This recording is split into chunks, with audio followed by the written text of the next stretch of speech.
Private investigator has uncovered many, many interesting pieces of information, including pill bottles found at a home where the singer had been living, that add even more layers to this mystery. So pills. All right.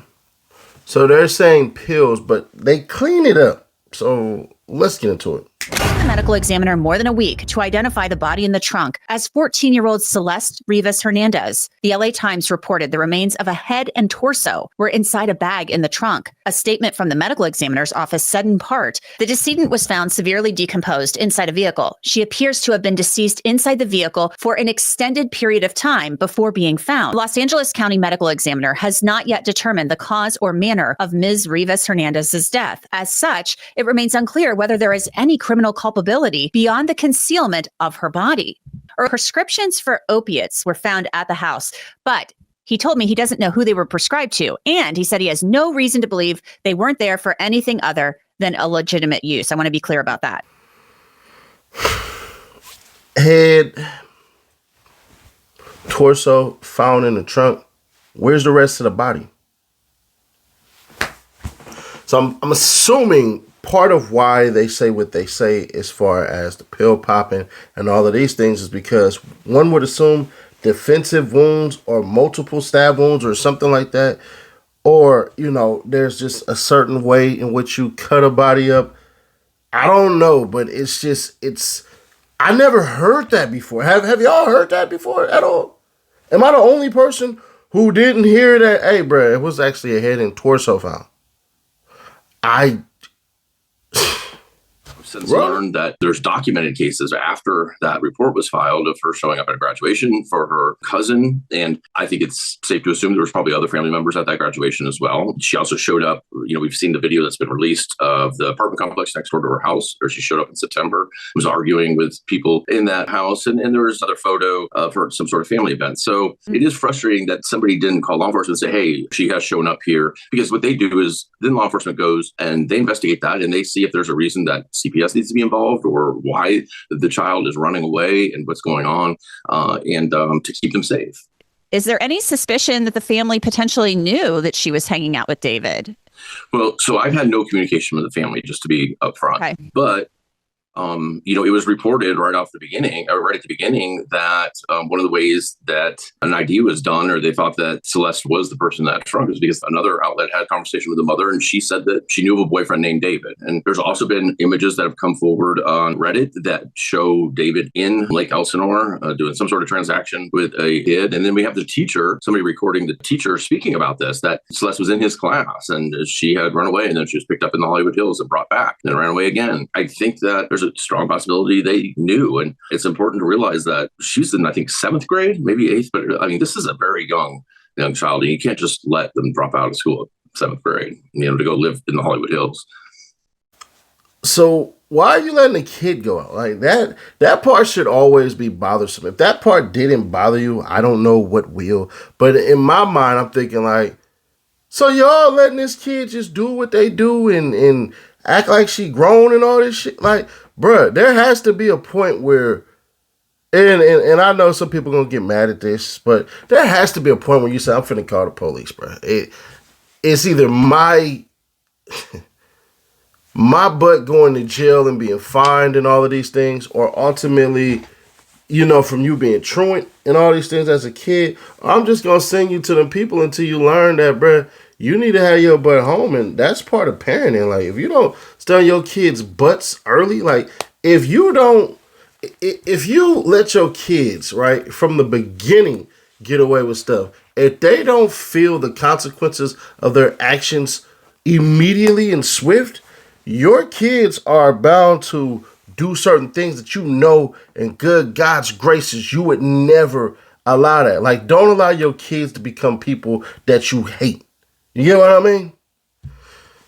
Let's go. You know, one thing I want to be clear about is, you know, I do have a scope on my you know, investigation. In other words, I'm not going outside of things that originated at the house or things that happened with the cars that were normally parked at the house. So I'm not going out and trying to solve this case. I'm not working side by side with the LAPD or stepping on their investigation. It's all contained to the owner wants to know what happened or didn't happen at his house, because he had no idea that David was even living there, because he wasn't on the lease, and much less Celeste. So in that investigation, I'll tell you, there was a lot of things that were left behind, even though after the search warrant, David, I guess through his management, did send movers to come move stuff out, but they left a lot of stuff behind. And then they gave over possession of the house. So, we went through those things, and there was a lot of evidence that shows who had been there a lot. And then we also collected some surveillance from neighboring houses that showed vehicles coming and going and vehicles that were parked there for extended periods of time. And we've been able to, in talking with neighbors, what they saw. And also that community has their own private armed security company that is 24/7. And, I've talked to them about what they've seen and noticed and any reports that they had. And there was only one written report for a noise complaint, but they're still familiar with the area and who comes and goes and what vehicles are normal to the area and what aren't. Is there anything that you've learned that has been shocking or surprising to you in this case? Well, so first of all, LAPD is not sharing any information with us. We're not getting anything more than the public's getting. Right. They take information from us, but they don't comment on it, and that's typical. But, I think that their believe their only press release that they came out with, I think was somewhat telling. And they said, the only criminal culpability in this case, there may be nothing beyond concealment of a body. And I think that's kind of setting people up to kind of get people to calm down a little bit and say, listen, this might be something like an overdose, or God forbid, she took her own life or something. And they made a really poor decision most likely because they didn't want an exposed relationship, and they made a horrible decision in concealing her body. And that's not homicide, although if it's an overdose, there are some factors that if they can prove who supplied those, then that could come in. But I don't know. That statement to me very much felt like it was, listen, lower your expectations. But hopefully I'm wrong. Hopefully there's more going on. I'm assuming, right? And this is just me. I think these cats plant this. They hired movers. Why didn't they show up? Why not? Because they know that had they shown up, they would have been questioned. Imagine if you knew, hey, bruh, this girl died. We can't go over there. I think we got a pretty good alibi. We can study this crap for like a couple of months. We can do all of these things. We can search this and search that. Bro, they admitted, bro, they searched the gutters for blood. They put luminol all over the freaking ground and all of this stuff. And they were searching. So the LAPD did put in a good amount of time into this, because I'm like, bro, why did it take 12 hours for y'all to ultimately do this stuff? And then why did they leave certain things? Of course, then we find out they took pictures, pardon me. So there's that.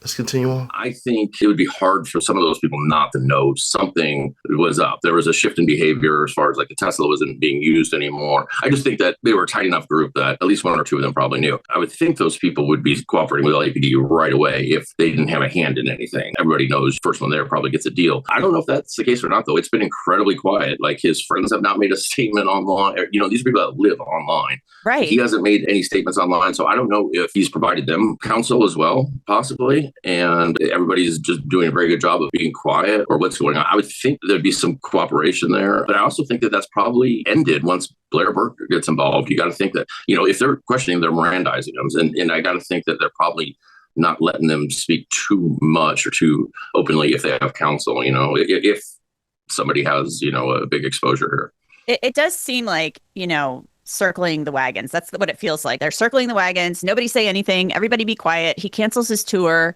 He doesn't say a peep. Maybe that's the advice he's getting, but it does have that feel to it. And maybe Blair Burke comes in and she's like, okay, what happened? Let's figure this out. She's going to deal with the cops. But who moved the car, right? You're the one, yeah. You figure, you have the video, who moved the car. So that's a big clue right there. Are you willing to share with us yet who moved the car?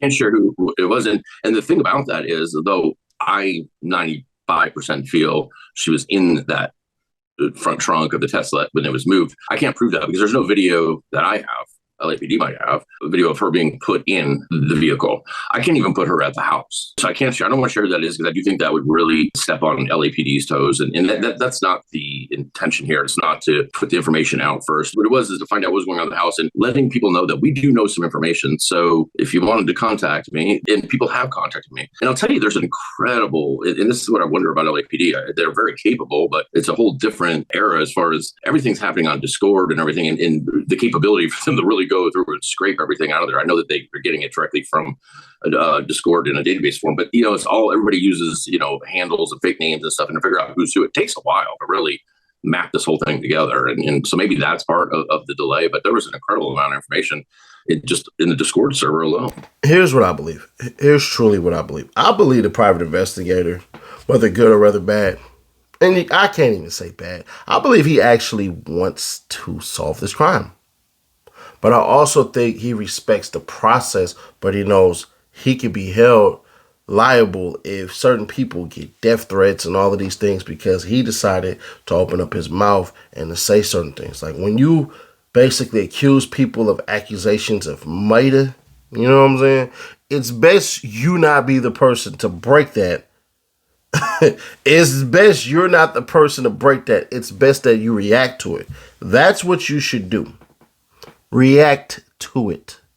Do not be the person to break that somebody was murdered. You can break that they died, but you can't break that they were murdered unless you have definitive proof that will save you and absolve you from legal fees. Because boy, oh boy, if you're wrong and you're the person who started that rumor, lordy, lordy, lordy, lord. Beginning, I think Reddit was like this incredible source. There were some people that did some amazing digging and turned up some stuff that probably wouldn't have been brought forward. But as this is dragged on, now I feel that's turned. It's now we see this a lot where it's just people need something right away, so they're just coming out with wild speculations, or they're just there to basically cause drama about every single thing. Basically, everybody starts turning on it, and everybody, and especially on investigators. I get it. I don't even go there anymore. But at the beginning, it was a huge asset because people were like, "Hey, I pulled this from the Discord. I got this. I found this person was tagged in this," and it was great. But now I think it didn't hit this threshold where it was like there wasn't really any new information. So there was like, let's just turn it ugly, and then it starts doing damage, and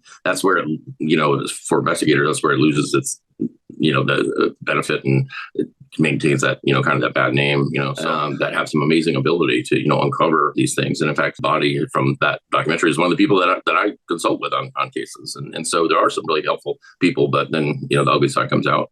Ultimately, bro, either they got away with murder and they planned the perfect murder.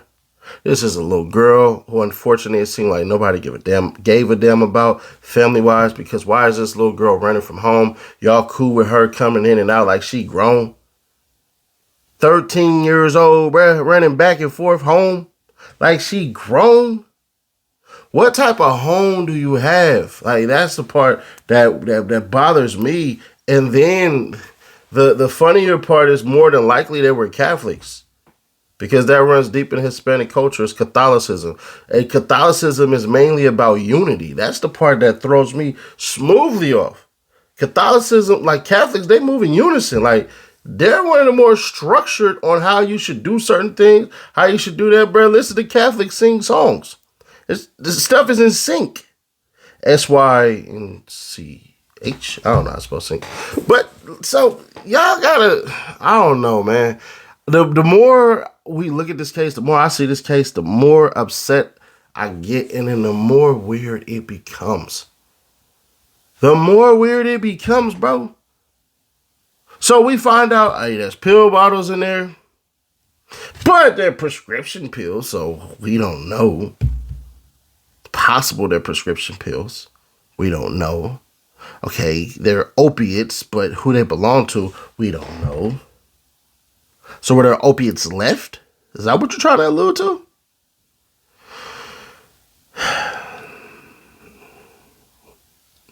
When I heard Buddy go, that let me know you believe that somebody should be charged. That's what I believe. I believe that by him showing frustration and a little bit of disappointment, I believe that he believes somebody but should have been charged already. And if that's the case, that's the case. I don't know how this is going to end. I'm assuming it's going to end probably in January with David being announced as as having a warrant and certain other individuals, and they'll be able to break certain things. I believe ultimately they took the laptops for search engines and all of this stuff and to look for certain things and everything of that nature. But I also believe it might be too late, bro. I ain't gonna hold you. It might be too effing late. But them saying that there were pictures and all of this stuff that was left in the house of Celeste Rivas Hernandez tells me they're not that bright, they're not that sharp, or they are geniuses.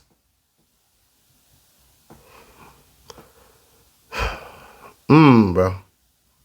Somebody's going to crack, though. Somebody is going to speak. We got the manager, we got the brother, we got the boyfriend, and we got David. Somebody is going to speak. The question is who? Everybody's missing. Nobody's online. Nobody's making noise. That's how you, like the tattoo on her damn hand. I don't know, man. Shit gets crazy, scary, spooky out here. But subscribe, turn on the bell to notify, share to keep your people aware. Click right here, get caught up with the Fulio murder trial. Bruh, she is cooked. They had the lawyers yelling at the damn judge, the judge yelling back, calling people unprofessional. It was ghetto as hell today. Click right here to catch up with that, or click right here for the menu because y'all like what we do on the Reloaded channel better. I'll catch y'all the next one. Reloaded.